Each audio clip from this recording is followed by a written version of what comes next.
युद्ध के समय आप भी कर सकते हैं देश की सेवा। भारत पाक तनाव के बीच सरकार का बड़ा फैसला। बिहार सरकार ने युद्ध की पृष्ठभूमि को देखते हुए सिविल डिफेंस वॉलंटियरों की संख्या बढ़ाने का फैसला किया है। आपदा प्रबंधन विभाग ने जिलाधिकारियों को निर्देश दिए हैं। वर्तमान में इनकी संख्या 2000 है, जिसे बढ़ाया जाएगा। वॉलंटियरों का मानदेय 400 से बढ़ाकर 700 रुपए किया जाएगा। 18 वर्ष से अधिक के युवा सिविल डिफेंस वॉलंटियर बनने के लिए डीएम कार्यालय में संपर्क कर सकते हैं। तेज प्रताप बॉर्डर पर जाने को बेताब, इस बार पीएम मोदी से कर दी बड़ी अपील। तेज प्रताप यादव ने प्रधानमंत्री नरेंद्र मोदी से अपील की है कि वे उन्हें युद्ध में भाग लेने की अनुमति दें। उन्होंने कहा कि वे सीमा पर सुरक्षा प्रहरियों के साथ कंधे से कंधा मिलाकर शत्रुओं के नापाक इरादों को नेस्त नाबूद करने के लिए तैयार हैं और देश की रक्षा में अपने प्राणों की आहुति देने को भी तैयार है। भारत पाकिस्तान के बीच तनाव लगातार बढ़ता ही जा रहा है। इस बीच नेताओं की प्रतिक्रियाएं भी आनी शुरू हो गई हैं। खासकर बिहार से लालू परिवार से तेज प्रताप यादव कुछ ज्यादा ही एक्टिव दिखाई दे रहे हैं। तेज प्रताप यादव ने लगातार दूसरी बार बॉर्डर पर जाने की गुहार लगाई है। उन्होंने इस बार प्रधानमंत्री नरेंद्र मोदी से अपील करते हुए युद्ध में भाग लेने का आग्रह किया है। क्या कहा तेज प्रताप यादव ने? लालू यादव के बड़े लाल तेज प्रताप यादव ने एक बार फिर से अपने एक्स हैंडल पर पोस्ट करते हुए लिखा कि माननीय प्रधानमंत्री जी, वंदे मातरम। विपदा की इस परिस्थिति में हम समस्त देशवासी एक साथ हैं। मैं तेज प्रताप यादव, पिता लालू प्रसाद यादव, निवासी पटना, राज्य बिहार, बतौर पायलट भी अपने दायित्वों का निर्वाह करने में सक्षम हूं। सीमा पर सुरक्षा प्रहरियों के साथ कंधे से कंधा मिलाकर शत्रुओं के नापाक इरादों को नेस्त नाबूद करने की प्रबल इच्छा रखता हूं। आपसे अनुरोध है कि हम नागरिकों को भी भारत माता की सेवा करने का अवसर दिया जाए। देश व देश के नागरिकों की रक्षा में यदि मेरे प्राण भी निकल जाए तो मैं स्वयं को सौभाग्यशाली समझूंगा। तेज प्रताप यादव के बाद अब राज्य सुप्रीमो लालू यादव ने भी भारत पाकिस्तान के बीच चल रहे तनाव को लेकर बड़ा बयान दिया है। उन्होंने कहा कि हमें भारतीय सेना पर गुमान है, गर्व है, हम देश की सेना के साथ है। जय हिंद। हालांकि पत्रकारों ने जब ये पूछा कि आप सरकार का समर्थन करेंगे या सेना का, तो उन्होंने सेना का नाम लिया। बिहार में गाड़ियों में लगी 23 करोड़ की फैंसी नंबर प्लेट, जाने किस नंबर के लिए कितना करना होगा खर्च। फैंसी नंबर लेने में पटना वाले सबसे आगे हैं। एक साल में पटना जिले में 5709 लोगों ने अपने वाहनों के लिए फैंसी नंबर प्लेट लगाई। बिहार में 14,500 गाड़ियों में 23.91 करोड़ से फैंसी नंबर प्लेट लगाई गई है। आप भी जान लें कितना पैसा करना होता है खर्च।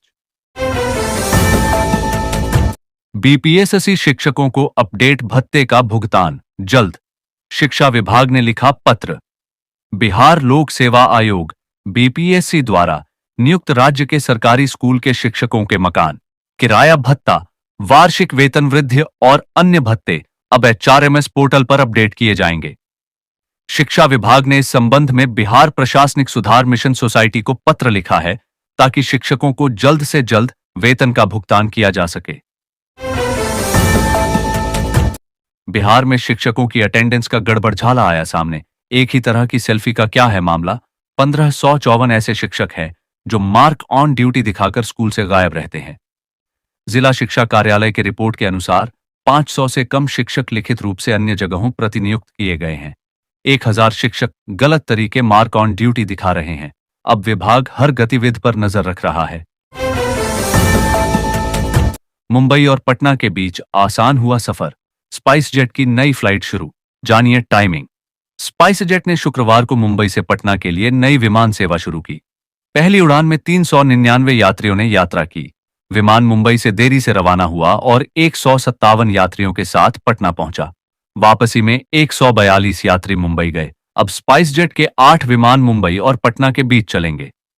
चंडीगढ़ और गाजियाबाद के विमान रद्द रहे। पटना में विशेष निगरानी इकाई का एक्शन, दीदारगंज एएसआई 10,000 की रिश्वत लेते रंगे हाथ गिरफ्तार।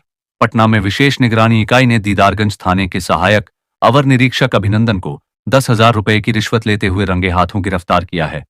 फतुहा निवासी रोहित कुमार पीतांबर ने शिकायत दर्ज कराई थी कि अभिनंदन ऑटो रिक्शा छोड़ने के लिए रिश्वत मांग रहे थे।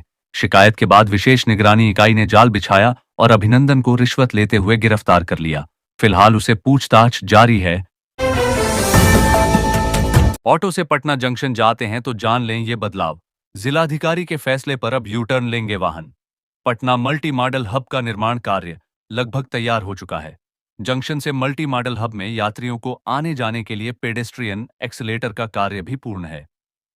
पटना के जिलाधिकारी ने निर्देश दिया है कि चिरैया टांड की तरफ से आने वाले ऑटो अब स्टेशन गोलंबर के पास नहीं जाएंगे।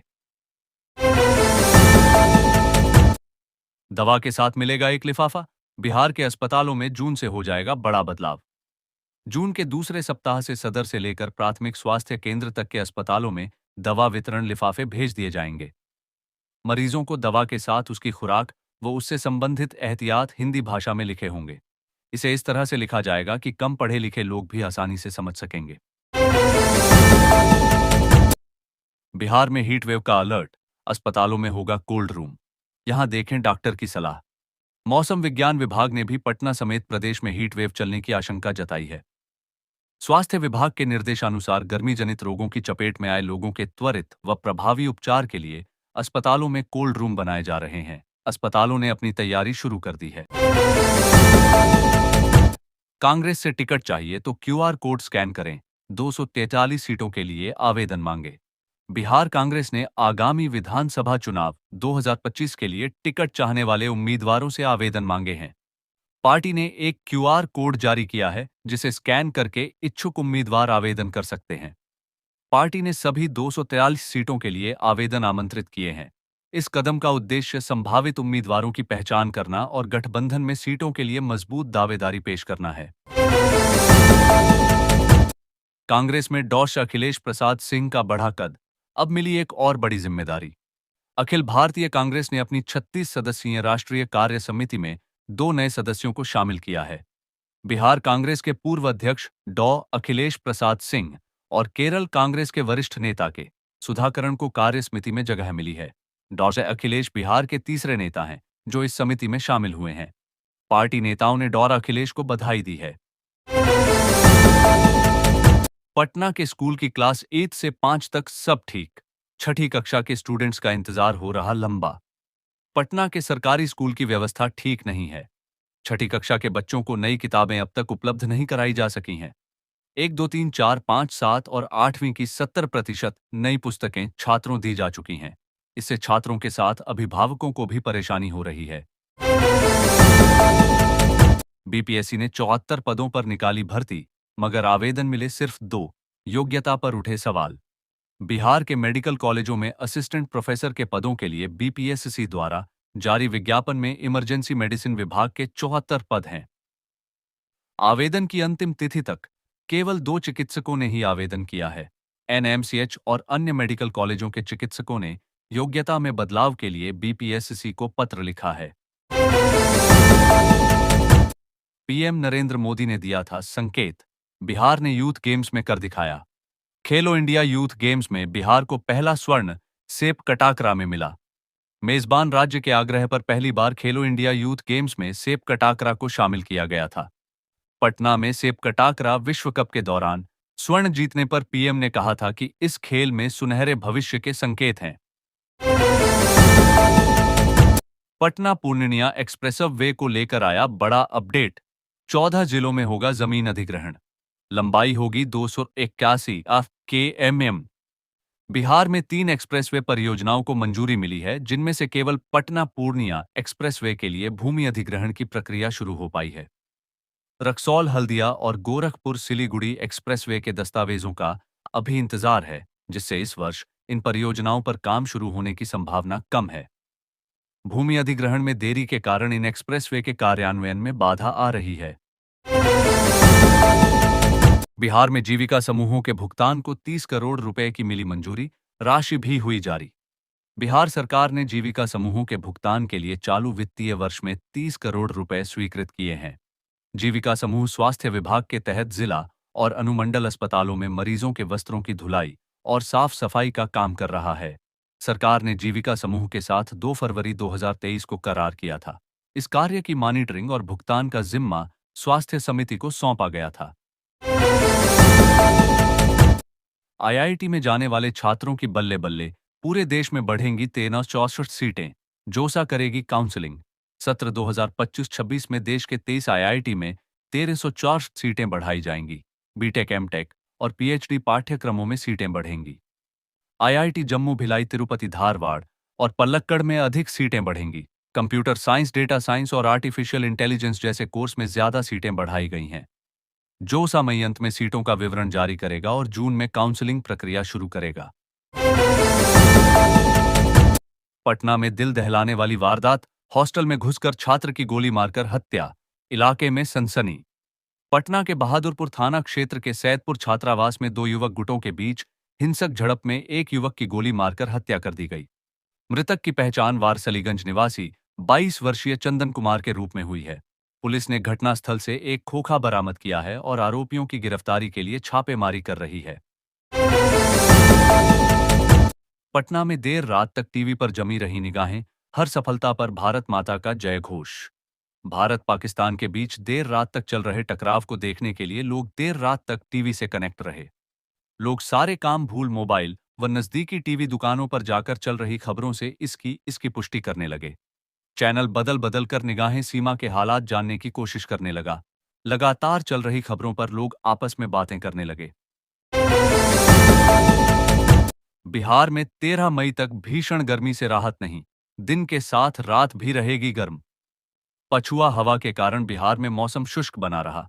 पटना का अधिकतम तापमान 38.3 डिग्री सेल्सियस दर्ज किया गया। डेहरी में प्रदेश का सर्वाधिक अधिकतम तापमान 40.2 डिग्री सेल्सियस रहा। अगले 48 घंटों में तापमान में 5-8 डिग्री की वृद्धि की संभावना है। 13 मई तक गर्मी से राहत के आसार नहीं है। कुछ क्षेत्रों में छिटपुट वर्षा हुई है। पूरा देश सेना के साथ, तेजस्वी यादव ने इलेक्ट्रॉनिक मीडिया को लेकर दे दी नसीहत। तेजस्वी यादव ने कहा कि पाकिस्तान के मुद्दे पर पूरा देश सेना और सरकार के साथ है, पर इलेक्ट्रॉनिक मीडिया के अति उत्साह पर नियंत्रण जरूरी है। उन्होंने मीडिया द्वारा सेना की कार्रवाई दिखाने पर सवाल उठाते हुए कहा कि इससे दुश्मन को तैनाती की जानकारी मिल सकती है, जैसा कि 2011 के मुंबई हमले में हुआ था। इलेक्ट्रॉनिक मीडिया के अति उत्साह पर नियंत्रण की जरूरत है। पाकिस्तान की मिसाइल ध्वस्त करने के लिए सेना का अभिनंदन, सम्राट चौधरी बोले, सावधान रहें लोग। उप मुख्यमंत्री सम्राट चौधरी ने पाकिस्तान द्वारा भारतीय सीमा पर मिसाइल हमले के दुस्साहस को विफल करने के लिए सेना की सराहना की। उन्होंने S-400 जैसे अचूक रक्षा प्रणाली से देश को लैस करने के लिए प्रधानमंत्री मोदी का आभार व्यक्त किया। चौधरी ने कहा कि ऑपरेशन सिंदूर अभी जारी है, इसलिए देशवासियों को सावधान रहने की जरूरत है। सीमांचल के शहरों में चौकसी बढ़ाई जा रही है।